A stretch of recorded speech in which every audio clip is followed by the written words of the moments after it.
Josh Frydenberg will be making the case for getting Australians back to work.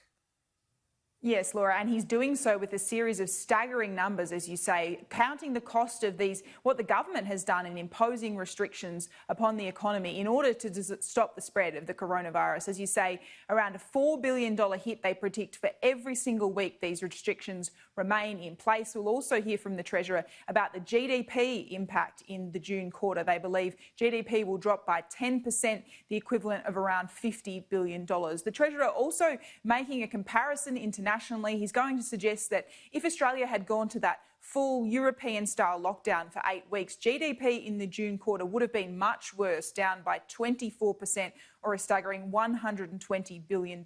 Laura, it's all designed to try and make the case that we need to try and get the economy back up and running as soon as possible and in a safe way.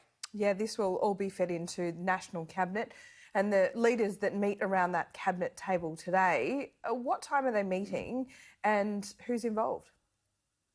Laura, they're meeting this morning at 10 o'clock is my understanding. State and territory leaders discussing a way to try and get the economy back and up and running. This is a very crucial week for the National Cabinet, looking at those baseline restrictions. Today, they're also going to be presented with how to get workplaces to be safer so we can see more people stop working from home and returning to the office. We know that a series of industries as well have provided COVID-safe plans, the retail industry, the cafe and restaurant industry as well, trying to see if they can get their businesses back up and running. But don't expect to see any wide-scale movement on restrictions today. They're going to use the next couple of days to look at the health advice, and we are expecting to see some of these restrictions eased after National Cabinet on Friday.